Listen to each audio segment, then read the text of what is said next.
भक्तध्यानं प्रवक्ष्यामि शृणु सर्वाङ्गसुन्दरी। यत्कृतं देवदेवेन ध्यानं हनुमतः प्रियम्। पञ्चवक्त्रं महाभीमं त्रिपञ्चनयनैर्युतं बाहुभिर्दशभिर्युक्तं सर्वकामार्थसिद्धिदम्।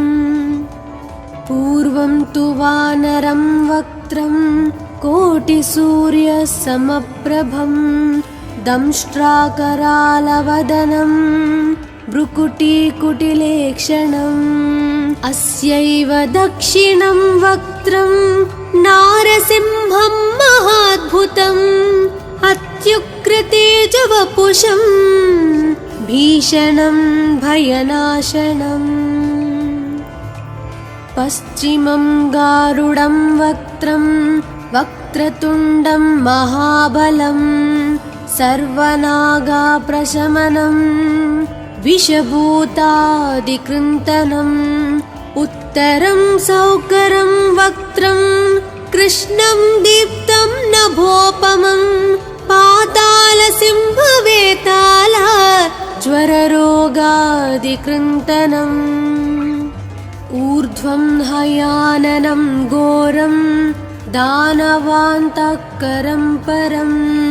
येन वक्त्रेण विप्रेन्द्र तारकख्यं महासुरं।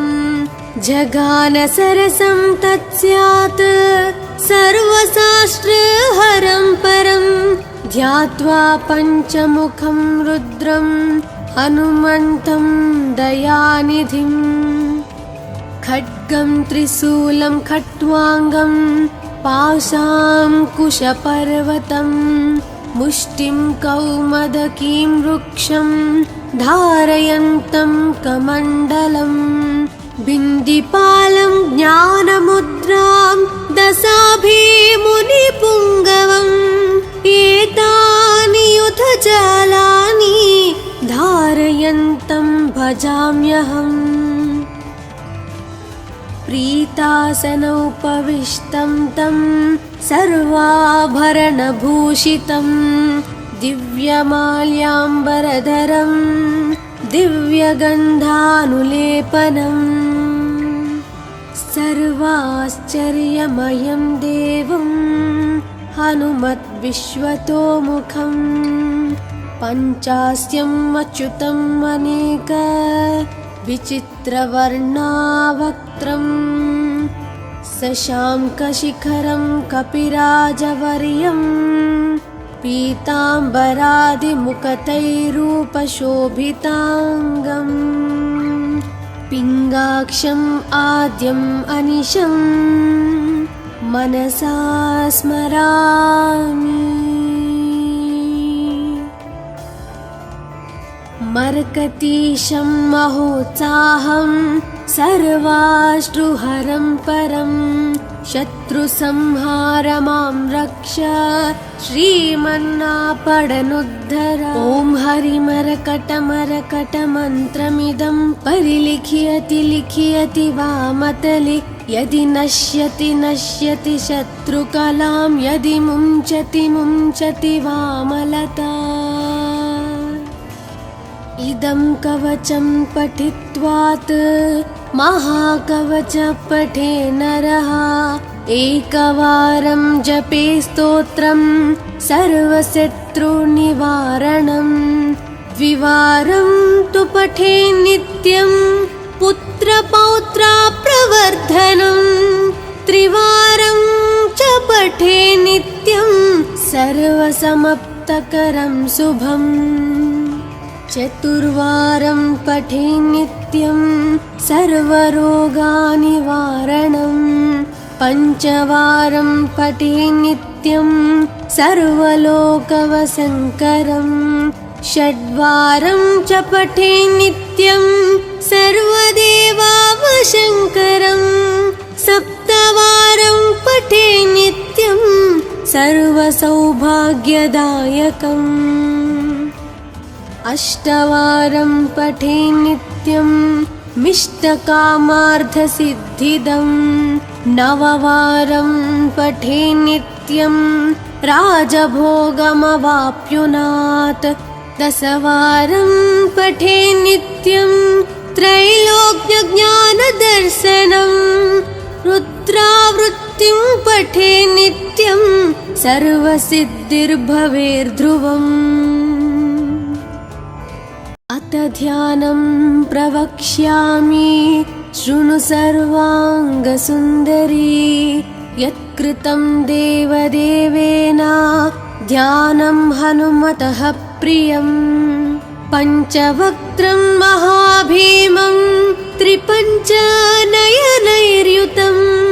बाहुभिर्दशभिर्युक्तं सर्वकामार्थसिद्धिदम् पूर्वं तु वानरं वक्त्रं कोटिसूर्यसमप्रभं दंष्ट्राकरालवदनं भ्रुकुटीकुटिलेक्षणम् अस्यैव दक्षिणं वक्त्रं नारसिंहं महाद्भुतम् अत्युग्रतेजवपुषं भीषणं भयनाशनम् पश्चिमं गारुडं वक्त्रं वक्रतुण्डं महाबलं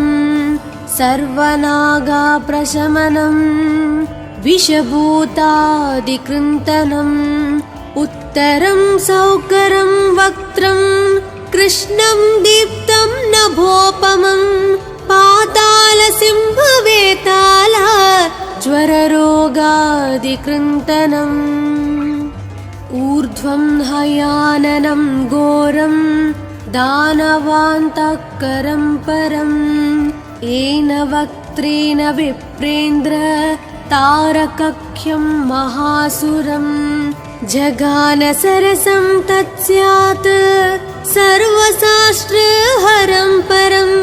ध्यात्वा पञ्चमुखं रुद्रं हनुमन्तं दयानिधिम्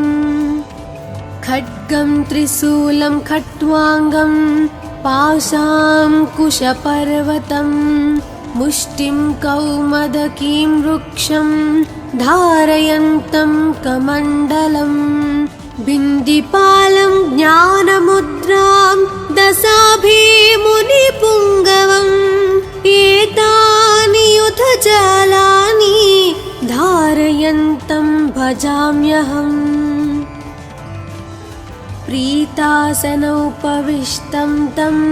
सर्वाभरणभूषितं दिव्यमाल्याम्बरधरं दिव्यगन्धानुलेपनं सर्वाश्चर्यमयं देवं हनुमद्विश्वतोमुखं पञ्चास्यम् अच्युतम् अनेक विचित्रवर्णावक्त्रं शशाङ्कशिखरं कपिराजवर्यं पीताम्बरादिमुकुटैरूपशोभिताङ्गं पिङ्गाक्षम् आद्यम् अनिशं मनसा स्मरामि मर्कतीशं महोत्साहं सर्वाश्रुहरं परं शत्रुसंहार मां रक्ष श्रीमन्नापडनुद्धर ॐ हरिमरकटमरकटमन्त्रमिदं परिलिख्यति लिख्यति वामतले यदि नश्यति नश्यति शत्रुकलां यदि मुञ्चति मुञ्चति वामलता इदं कवचं पठित्वात् महाकवच पठे नरः एकवारं जपे स्तोत्रं सर्वशत्रुनिवारणं द्विवारं तु पठे नित्यं पुत्रपौत्राप्रवर्धनं त्रिवारं च पठे नित्यं सर्वसमाप्तकरं शुभम् चतुर्वारं पठे नित्यं सर्वरोगनिवारणं पञ्चवारं पठे नित्यं नित्यं सर्वलोकवसङ्करं षड्वारं च पठे नित्यं सर्वदेवावशङ्करं सप्तवारं पठे नित्यं सर्वसौभाग्यदायकम् अष्टवारं पठे नित्यं मिष्टकामार्थसिद्धिदं नववारं पठे नित्यं राजभोगमवाप्नुयात् दशवारं पठे नित्यं त्रैलोक्यज्ञानदर्शनं रुद्रावृत्तिं पठे नित्यं सर्वसिद्धिर्भवेर्ध्रुवम् अथ ध्यानं प्रवक्ष्यामि शृणु सर्वाङ्गसुन्दरी यत्कृतं देवदेवेन ध्यानं हनुमतः प्रियं पञ्चवक्त्रं महाभीमं त्रिपञ्चनयनैर्युतं बाहुभिर्दशभिर्युक्तं सर्वकामार्थसिद्धिदम् पूर्वं तु वानरं वक्त्रं कोटिसूर्यसमप्रभं दंष्ट्राकरालवदनं भ्रुकुटीकुटिलेक्षणम् अस्यैव दक्षिणं वक्त्रं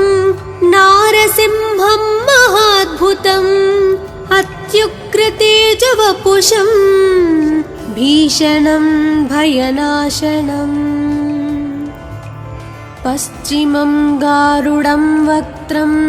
वक्रतुण्डं महाबलं सर्वनागाप्रशमनं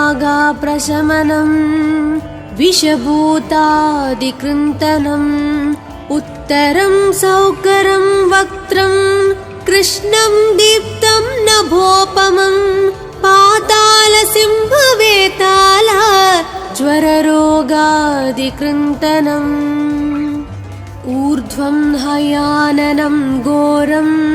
दानवान्तकरं परं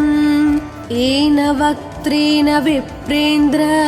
तारकख्यं महासुरं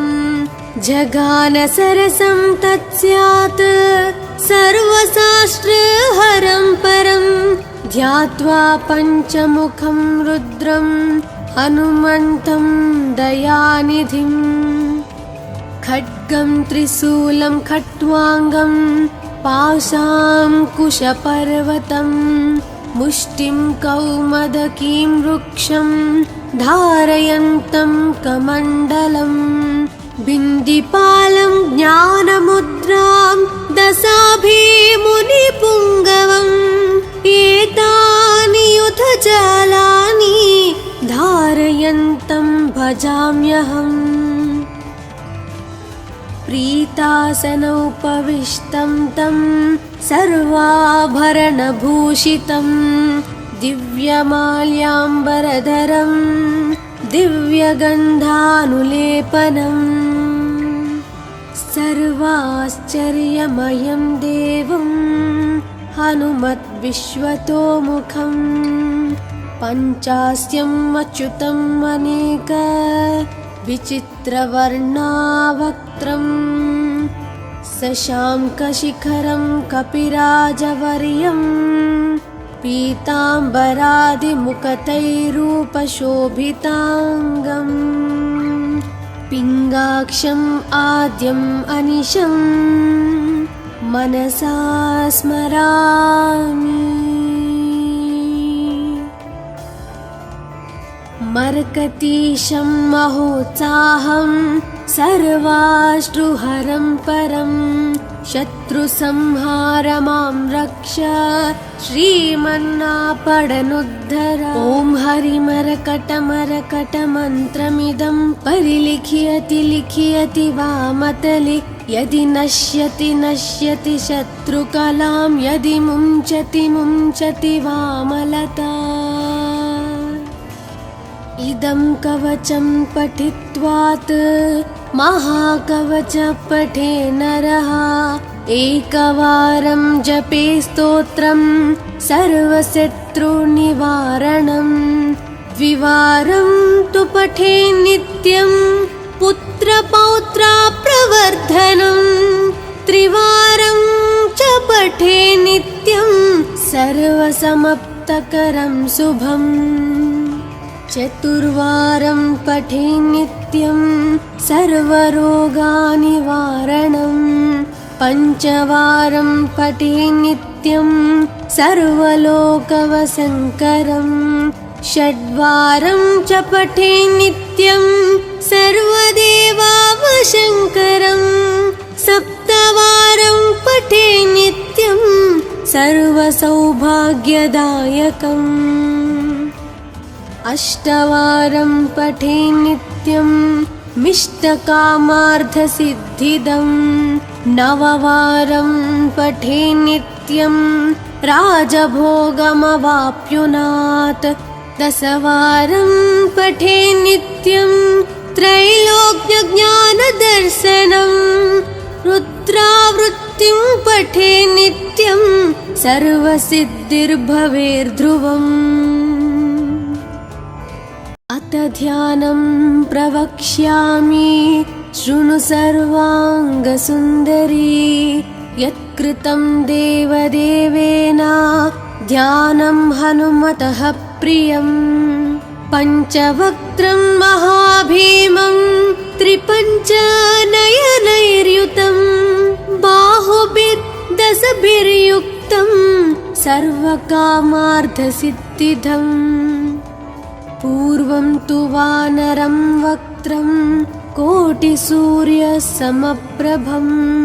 दंष्ट्राकरालवदनं भ्रुकुटीकुटिलेक्षणम्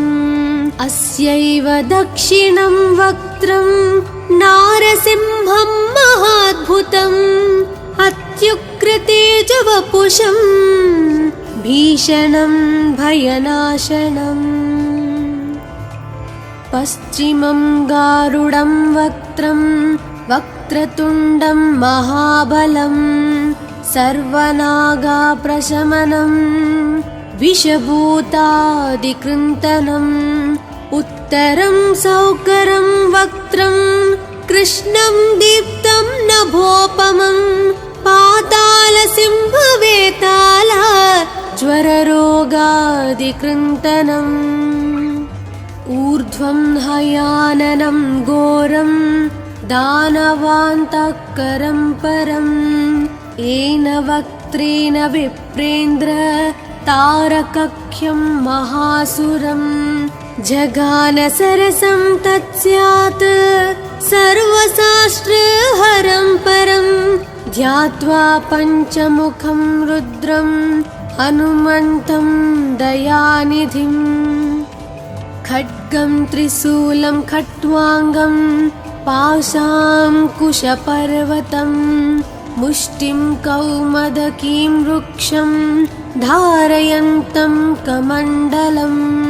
बिन्दिपालं ज्ञानमुद्रां दशाभिमुनिपुङ्गवम् एतानि युधजालानि धारयन्तं भजाम्यहम् प्रीतासनोपविष्टं तं सर्वाभरणभूषितं दिव्यमाल्याम्बरधरं दिव्यगन्धानुलेपनं सर्वाश्चर्यमयं देवं हनुमद्विश्वतोमुखं पञ्चास्यम् अच्युतम् अनेक विचित्रवर्णावक्त्रं शशाङ्कशिखरं कपिराजवर्यं पीताम्बरादिमुकुटैरूपशोभिताङ्गं पिङ्गाक्षम् आद्यम् अनिशं मनसा स्मरामि। मर्कतीशं महोत्साहं सर्वाश्रुहरं परं शत्रुसंहार मां रक्ष श्रीमन्नापडनुद्धर। ॐ हरिमरकटमरकटमन्त्रमिदं परिलिख्यति लिख्यति वामतले यदि नश्यति नश्यति शत्रुकलां यदि मुञ्चति मुञ्चति वामलता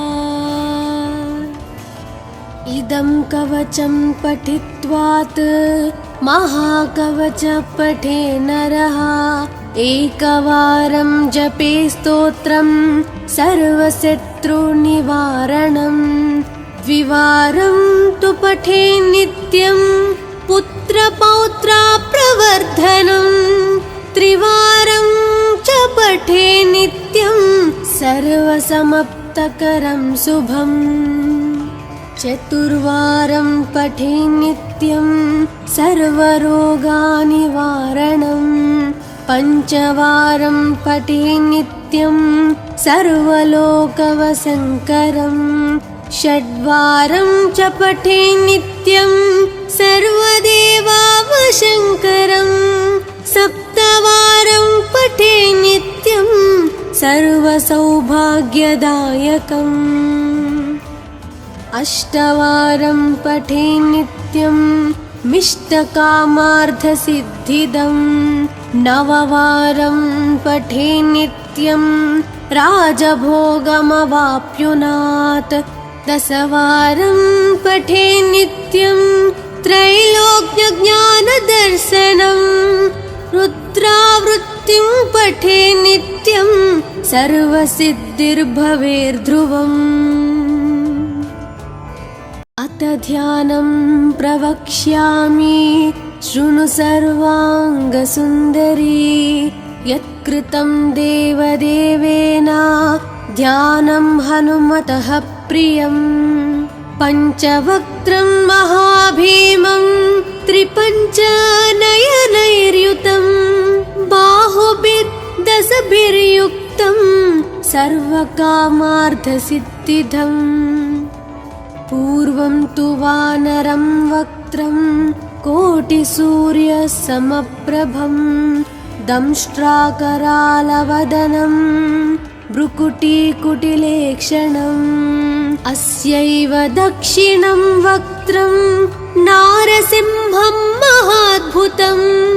अत्युग्रतेजवपुषं भीषणं भयनाशनम् पश्चिमं गारुडं वक्त्रं वक्रतुण्डं महाबलं सर्वनागाप्रशमनं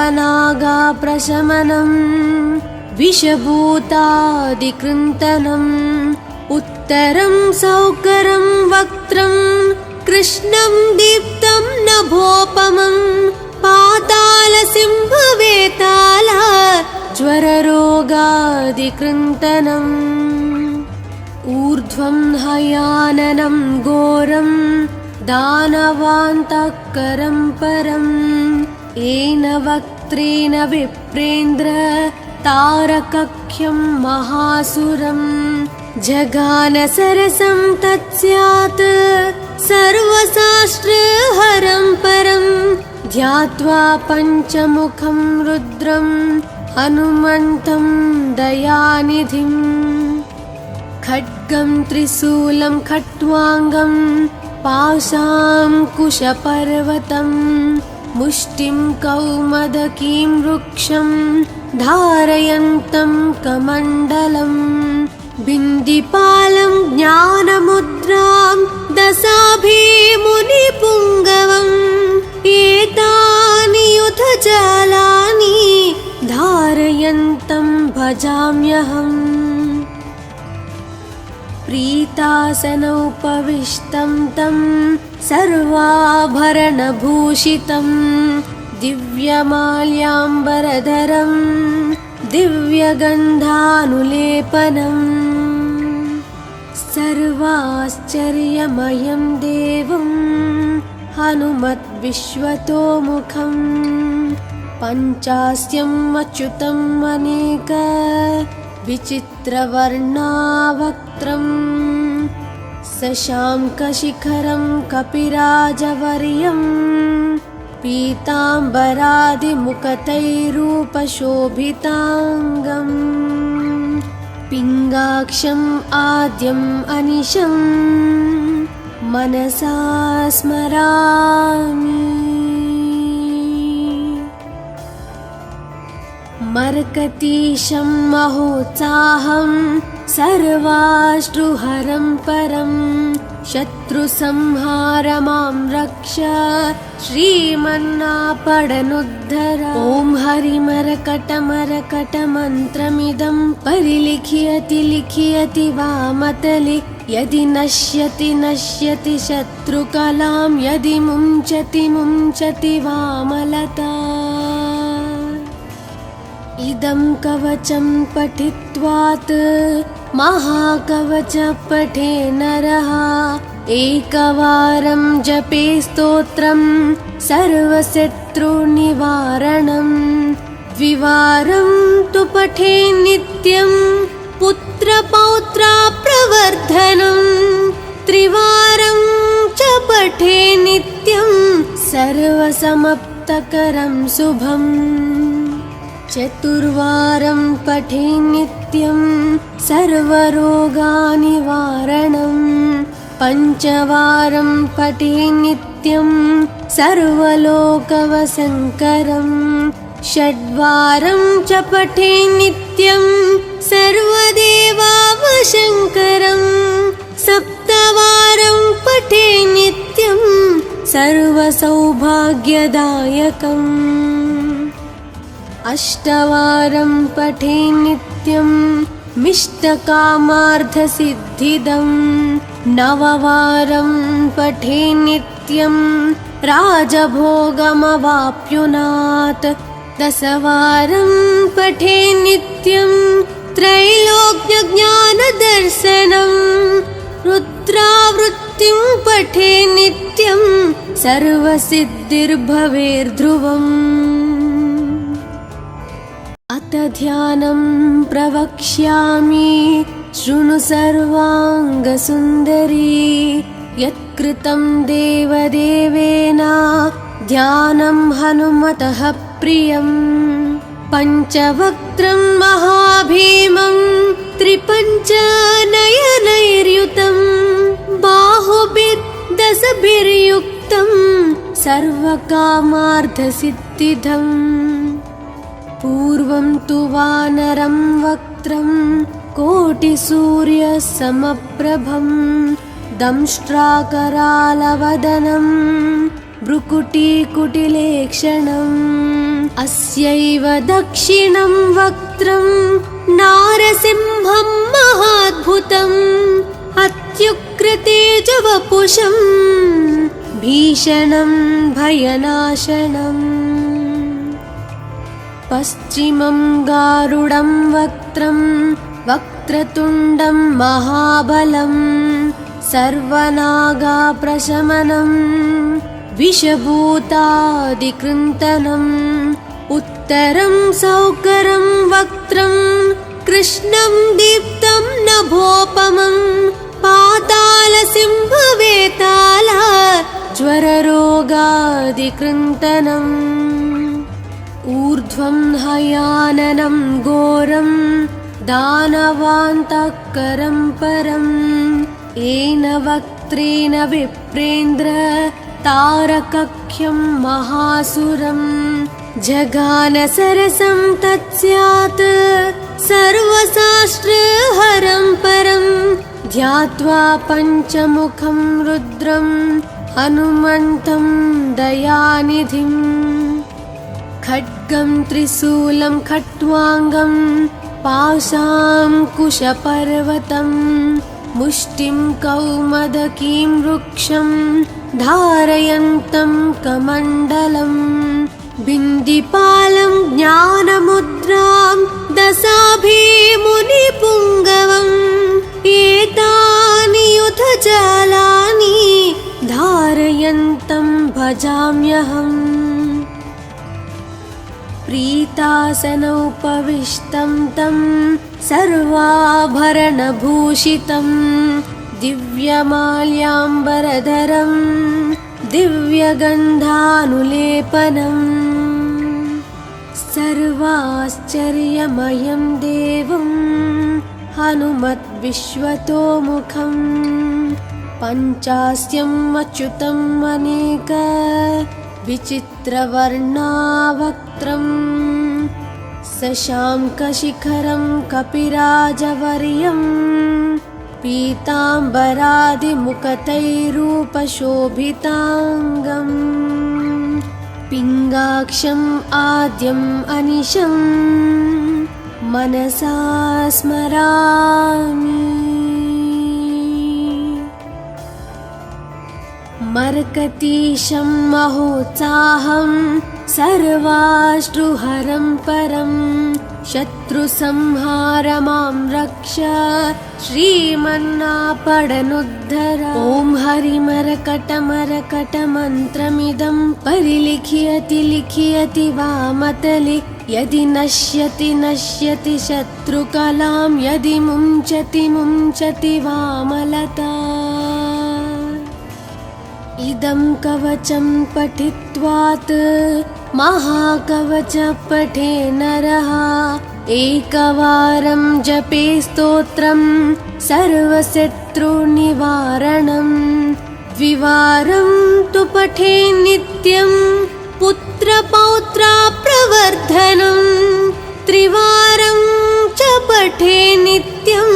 सर्वसमाप्तकरं शुभम् चतुर्वारं पठे नित्यं सर्वरोगनिवारणं पञ्चवारं पठे नित्यं सर्वलोकवशङ्करं षड्वारं च पठे नित्यं सर्वदेवावशङ्करं सप्तवारं पठे नित्यं सर्वसौभाग्यदायकम् अष्टवारं पठे नित्यं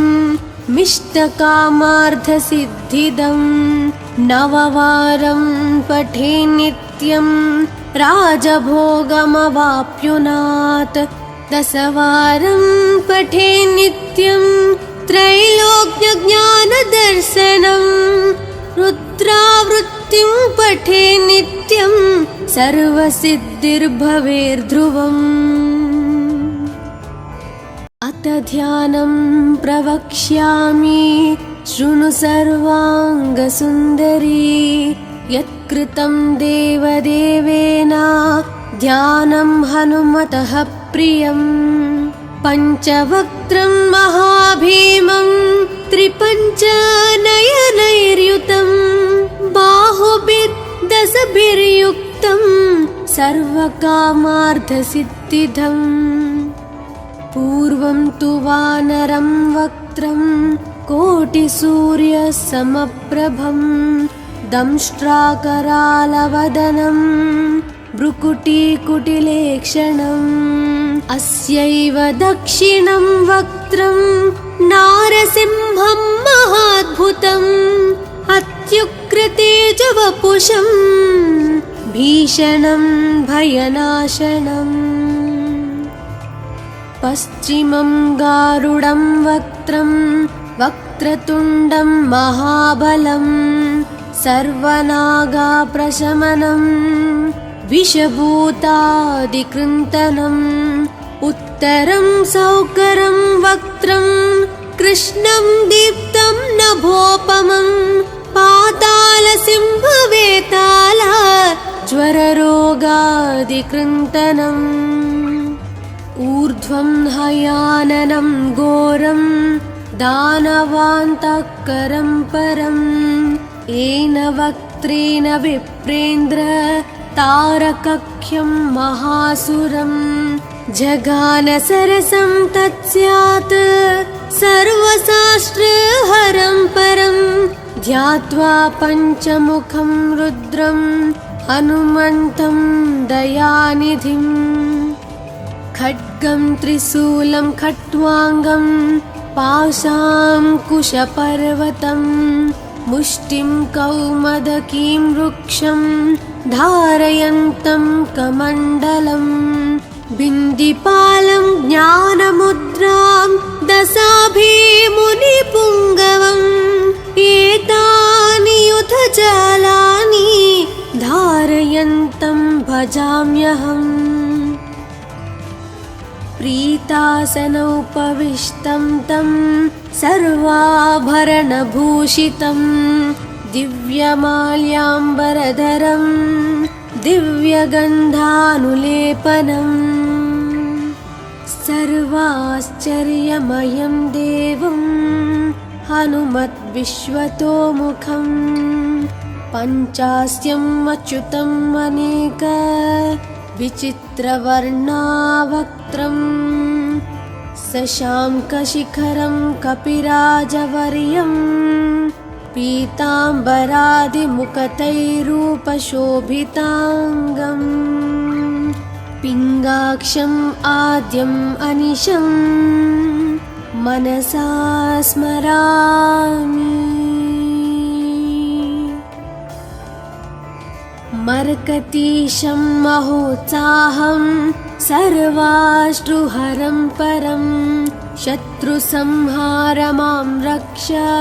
श्रीमन्नापडनुद्धर। ॐ हरिमरकटमरकटमन्त्रमिदं परिलिख्यति लिख्यति वामतले यदि नश्यति नश्यति शत्रुकलां यदि मुञ्चति मुञ्चति वामलता।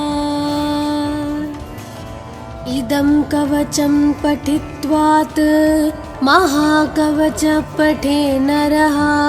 एकवारं जपे स्तोत्रं सर्वशत्रुनिवारणं द्विवारं तु पठे नित्यं पुत्रपौत्राप्रवर्धनं त्रिवारं च पठे नित्यं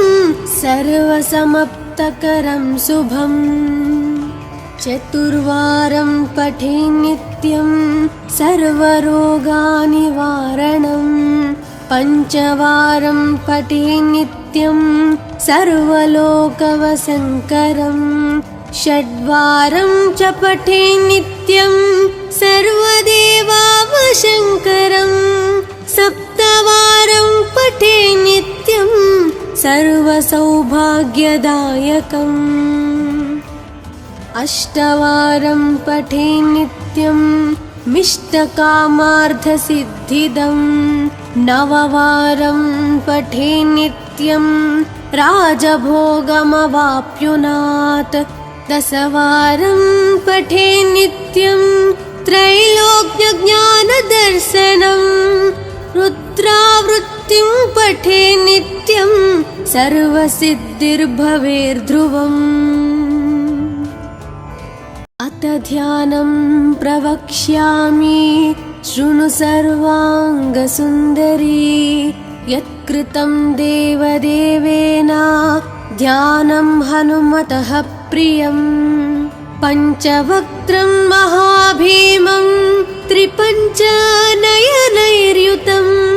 बाहुभिर्दशभिर्युक्तं सर्वकामार्थसिद्धिदम् पूर्वं तु वानरं वक्त्रं कोटिसूर्यसमप्रभं दंष्ट्राकरालवदनं भ्रुकुटीकुटिलेक्षणम् अस्यैव दक्षिणं वक्त्रं नारसिंहं महाद्भुतम् अत्युग्रतेजवपुषं भीषणं भयनाशनम् पश्चिमं गारुडं वक्त्रं वक्रतुण्डं महाबलं सर्वनागाप्रशमनं विषभूतादिकृन्तनम् उत्तरं सौकरं वक्त्रं कृष्णं दीप्तं नभोपमं पातालसिंहवेताल ज्वररोगादिकृन्तनम् ऊर्ध्वं हयाननं घोरं दानवान्तकरं परं येन वक्त्रेण विप्रेन्द्र तारकख्यं महासुरं जगानसरसं तत्स्यात् सर्वशास्त्रहरं परं ध्यात्वा पञ्चमुखं रुद्रं हनुमन्तं दयानिधिम् खड्गं त्रिशूलं खट्वाङ्गं पाशाङ्कुशपर्वतं मुष्टिं कौमदकीं वृक्षं धारयन्तं कमण्डलं बिन्दिपालं ज्ञानमुद्रां दशाभिमुनिपुङ्गवम् एतानि युधजालानि धारयन्तं भजाम्यहम् प्रीतासनोपविष्टं तं सर्वाभरणभूषितं दिव्यमाल्याम्बरधरं दिव्यगन्धानुलेपनम्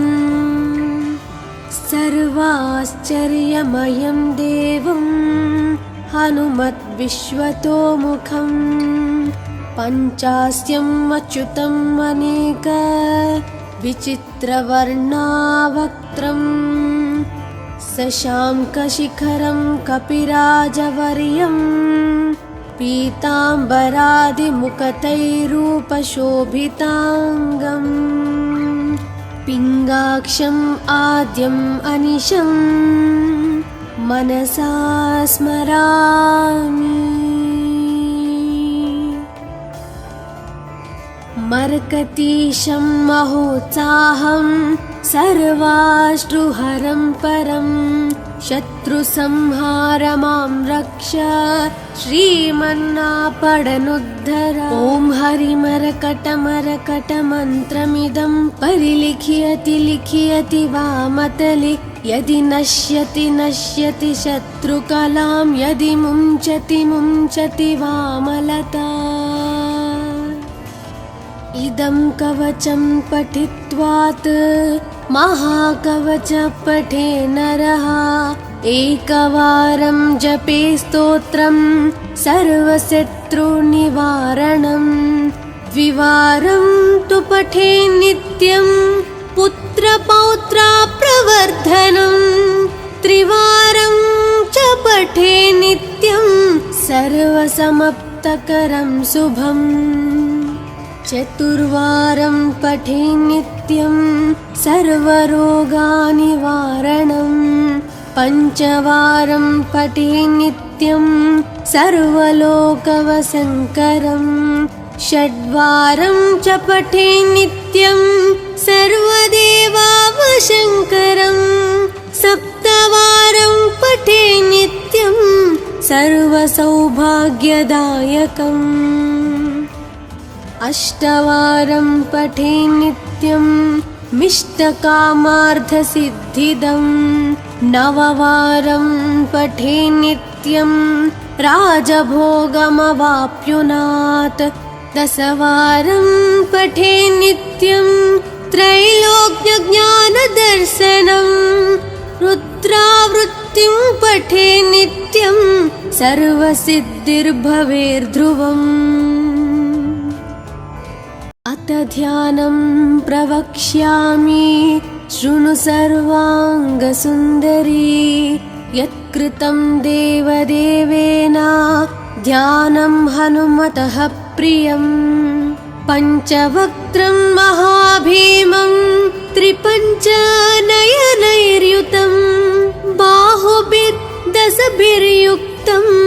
सर्वकामार्थसिद्धिदम्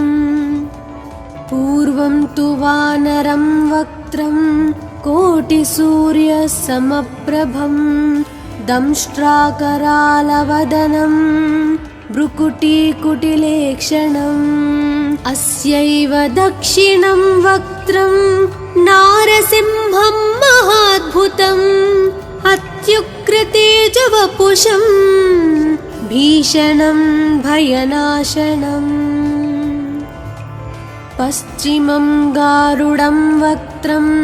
वक्रतुण्डं महाबलं सर्वनागाप्रशमनं विषभूतादिकृन्तनम् उत्तरं सौकरं वक्त्रं कृष्णं दीप्तं नभोपमं पातालसिंहवेताल ज्वररोगादिकृन्तनम् ऊर्ध्वं हयाननं घोरं दानवान्तकरं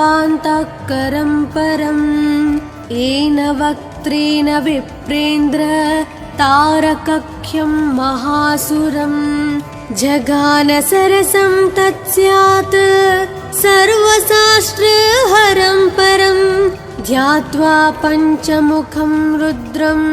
हनुमन्तं दयानिधिं खड्गं त्रिशूलं खट्वाङ्गं पाशाङ्कुशपर्वतं मुष्टिं कौमदकीं वृक्षं धारयन्तं कमण्डलं बिन्दिपालं ज्ञानमुद्रां दशाभिमुनिपुङ्गवम् एतानि युधजालानि धारयन्तं भजाम्यहम् प्रीतासनोपविष्टं तं सर्वाभरणभूषितं दिव्यमाल्याम्बरधरं दिव्यगन्धानुलेपनम् सर्वाश्चर्यमयं देवं हनुमद्विश्वतोमुखं पञ्चास्यम् अच्युतम् अनेक विचित्रवर्णावक्त्रं शशाङ्कशिखरं कपिराजवर्यं पीताम्बरादिमुकुटैरूपशोभिताङ्गम् पिङ्गाक्षम् आद्यम् अनिशं मनसा स्मरामि मर्कतीशं महोत्साहं सर्वाश्रुहरं परं शत्रुसंहारमां रक्ष श्रीमन्नापडनुद्धर ॐ हरिमरकटमरकटमन्त्रमिदं परिलिख्यति लिख्यति वामतले यदि नश्यति नश्यति शत्रुकलां यदि मुञ्चति मुञ्चति वामलता इदं कवचं पठित्वात् महाकवच पठे नरः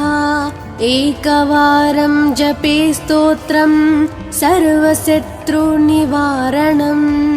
द्विवारं तु पठे नित्यं पुत्रपौत्राप्रवर्धनं त्रिवारं